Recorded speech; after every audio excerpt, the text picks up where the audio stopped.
नमस्कार श्रोते हो, रेडिओ जयंतच्या आनंदी कट्ट्यावर मी अनुराधा आपणा सर्वांचं मनपूर्वक स्वागत करते. श्रोते हो, लहान मुलं म्हणजे मातीचा गोळा. जसं आपण त्यांना आकार देऊ, जसं घडवू तसंच ते घडणार. मग आपण त्यांना जशा चांगल्या सवयी लावू त्याच चांगल्या सवयी ते आयुष्यभर सवयीनं पाळणार. आणि आपण जितकी चांगली मानसिकता त्यांची घडवू तितक्याच चांगल्या मानसिकतेनं ते त्यांचं आयुष्य घडवणार. अशाच आशयाचा आहे आजचा आनंदी कट्टा, ज्याचं लेखन केलेलं आहे मंगला खानोलकर यांनी. ऐकूया. परवाच्या दिवशी मी कशासाठी तरी घाईघाईत माझ्या खोलीतून हॉलमध्ये येत होते, तेव्हा माझा पाय जोरात कोपऱ्यात ठेवलेल्या टेबलावर आपटला. मस्तकात एकदम कळ गेली आणि जोरात ताईच्या नावानं मी ओरडले, ताई काय ग, नेहमीच हे टेबल तू ओढून ठेवतेस, किती जोरात लागलं माझ्या पायाला माहितीये. स्वयंपाकघरात ताई पोळ्या करत होती. ती तशीच लाटणं घेऊन बाहेर आली. तू उगीच माझ्या नावावर ढकलू नकोस, मी 4 दिवसात त्या टेबलाला हात सुद्धा लावलेला नाहीये. बरं जा, आधी तुझी पोळी करपतीये ती बघ. मी तिचा हल्ला परतवण्यासाठी जोरात बोलले, कारण माझी मस्तकात गेलेली कळ आता जरा शमली होती. आणि खरं सांगू, यात तिची चूक अजिबात नाहीये हेही मला कुठेतरी पक्क ठाऊक होतं. तेवढ्यात मला ताईनं मूव्हची ट्यूब आणून दिली आणि मी तिथं सोफ्यावर बसून दुखऱ्या भागाला ते लावू लागले. आता शांत झाल्यावर मला वाटलं की खरंच माझा पाय आपटला, यात चूक कोणाचीच नव्हती. मी चालताना नीट लक्ष दिलं नाही. पण आपल्याला काहीही झालं की क्षणात ती चूक दुसऱ्या कोणावर तरी ढकलायची अशी आपल्या मेंदूला सवय असते. म्हणजे मीच नाही तर प्रत्येकजण असंच वागतो. मला वाटतं याचं मूळ कारण आपल्या मनात अगदी लहानपणापासून दडलेलं असतं. तुम्हाला आठवतंय का की आपल्या घरातलं छोटं बाळ कधी पडलं किंवा कुठे आपटून त्यानं भोंगा पसरला की घरातले सगळेजण त्याच्याकडे धाव घेतात.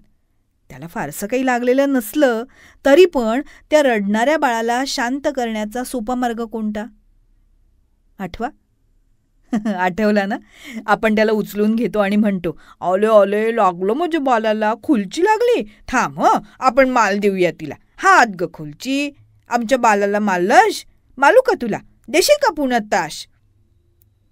आपली एवढी बडबड ऐकताना बाळ रडायचं थांबतं.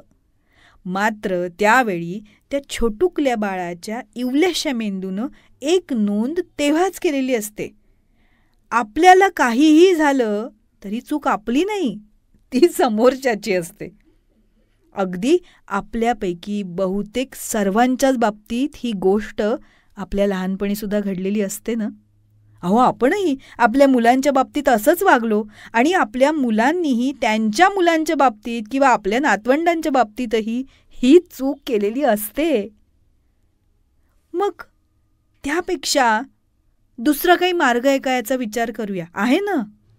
म्हणजे बघा, समजा आपलं बाळ कधी पडलं, रडायला लागलं, तर आपण त्याचं रडणं थांबवायला असंही म्हणू शकतो, अले लागलं का बाला तुला, बघ ना धपकन पडलास, या बिचाऱ्या जमिनीला पण किती दुखलं असेल ना, बघ ती पण रडतीये, ऐकू येतंय तुला? मला ऐकू येतंय, बघ कशी रडतीये गय. तिला बिचारीला जवळ घ्यायला तिची आई पण नाहीये आणि बाबा पण नाहीये, मग कोण लाड करेन तिचे? तिला औषध कोण लावेल? तिला बाऊ झाला म्हणून तिची पापी कोण घेईल? तिला चॉकलेट कोण देईल? चल आपणच तिची समजूत काढूया आणि म्हणू तिला, तू रडू नको, तुझी आई नसली जवळ तरी आम्ही आहोत ना, औषध लावू, थंड थंड बर्फ लावू, तुला खाऊ देऊ, मग नक्की बरं वाटेल. आता गंमत काय होते माहितीये, आपल्या या बडबडीनं आपल्या बाळाचं स्वतःवरचं लक्ष उडून ते त्या जमिनीवर किंवा दुसरं जे काही असेल त्यावर केंद्रित होतं. मग आपल्यासारखंच दुसऱ्यालाही लागतं, दुखतं आणि त्याची समजूत काढणारही कोणी नाहीये. हा सहअनुभव, ही एम्पथी लहानपणापासूनच त्यांच्या मनात जागी होऊ शकेल. आमच्या आणि आमच्या आधीच्या पिढ्यांनी एक चूक केली, मुलांना फक्त स्वतःकडेच लक्ष द्यायला, स्वतःलाच महत्त्व द्यायला शिकवलं. पण आता पुढच्या पिढीतल्या आई बाबांनो आणि आजी आजोबांनो, तुम्ही ही चूक दुरुस्त करू शकता बरं का. आपल्या मुलांना किंवा नातवंडांना इतरांविषयी फक्त सहानुभूतीच नव्हे तर सहानुभावही बाळगून एक अधिक चांगला माणूस बनायची शिकवण द्यायला हवी, अगदी लहानपणापासून. काय पटतंय ना? तेव्हा श्रोते हो, हा होता आनंदी कट्ट्यावरचा आजचा सुंदर विचार. तुम्हाला तो कसा वाटला याविषयीची तुमची कमेंट बॉक्समध्ये नक्की लिहा.